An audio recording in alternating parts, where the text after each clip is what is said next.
The other sports story I wanted to talk about today, and it's just really been bothering me hearing more and more about it. We are, of course, in Ohio, Northeast Ohio. All three of us, we might not agree on NFL teams, and certainly none of us do. that is for sure. But we are certainly Ohio State through and through. We love our Buckeyes. And the Big Ten has been one of the greatest and storied divisions in all of college football. The Michigan-Ohio State rivalry is considered maybe the greatest rivalry in all of college football and the biggest game of the year. Certainly we're headed that way now with them. In, they're listed as 1 and 3 in the playoff rankings right now. So it's going to be a great matchup again this year.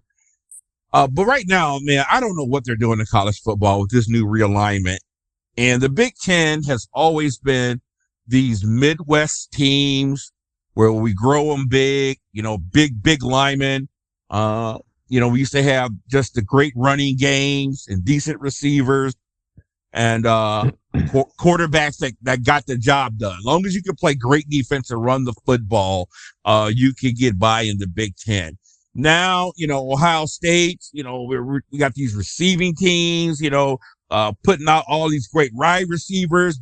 We got 2 Ohio State quarterbacks in the NFL playing right now. Unheard of. You know what I'm saying? And Alabama got, 2 or 3 playing. It's just crazy. Never has happened before. But the Big Ten is changing. The realignment already got weird when you added Rutgers and Maryland. You know what I'm saying? It's just like, huh? But now we are going to add UCLA, USC. That right there alone is like, that doesn't even make any freaking sense. 2 California teams in the Big Ten. That's just stupid. Oregon and the University of Washington. Yeah. All coming to the Big Ten. It doesn't make any sense to me. I don't know how a volleyball team can afford to fly out to California to play UCLA or track. How are you going to have a track meet? Yeah, it's just stupid. I don't understand how this is going to happen.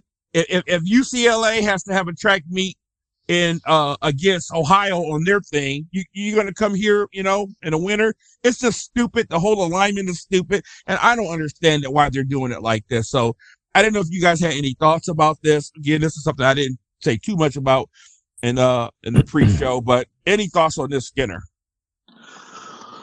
I tend to agree with you. I don't know what the hell they're doing. The furthest we travel, when I say we, because I'm not part of the football team, but Ohio State's in my blood. They travel to Nebraska, and that's a good 2.5, 3 hour flight.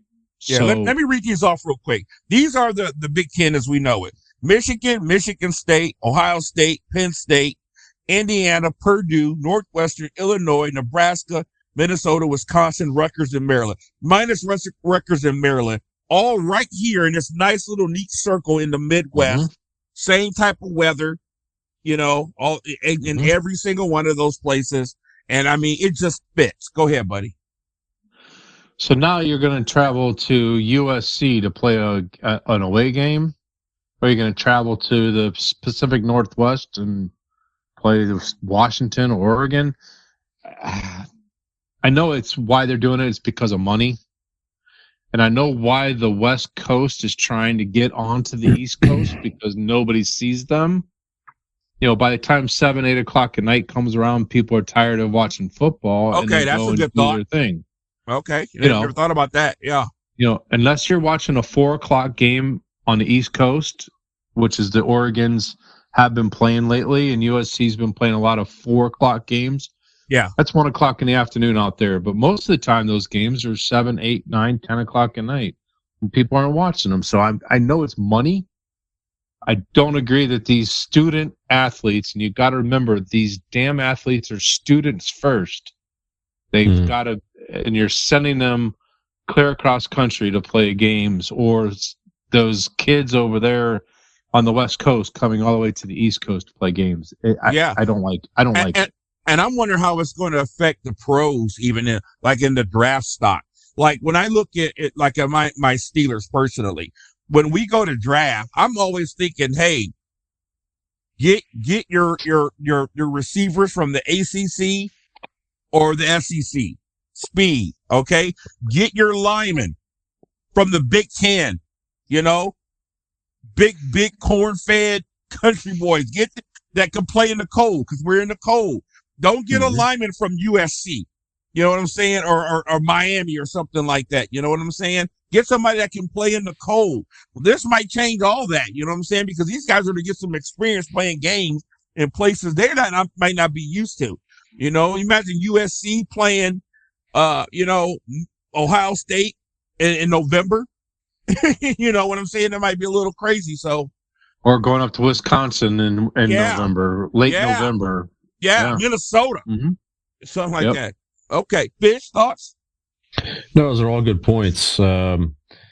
It does make, first of all, you're right. When the students, they don't care about those kids, unfortunately. They're going to run them all over the place for money, and that's too bad. But it does, create some interesting playoff thoughts also. A lot of those teams you just mentioned are in the top 25 that's coming over, right? So it might make the season a little bit more interesting. Like, to be honest with you, I could not care less personally about watching a school like Ohio State or some of these other big schools just mop the floor with some of these other programs. Now, I get it. Now, they're making money too. I understand that too. So it's an opportunity for those kids to play against a big school. It's a good exposure, good experience. I get all that too.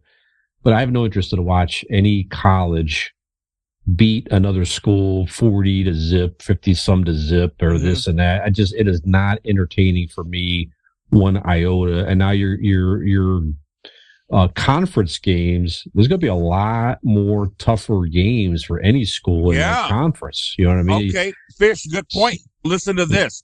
Think about it now.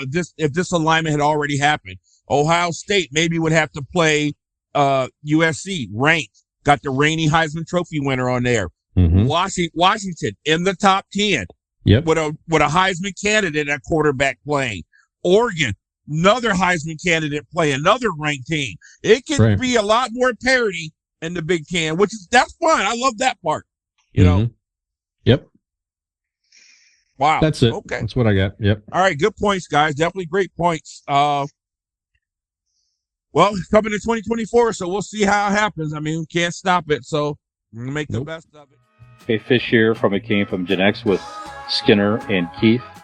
For every like and subscribe, you may win a free 1-year subscription to the AARP.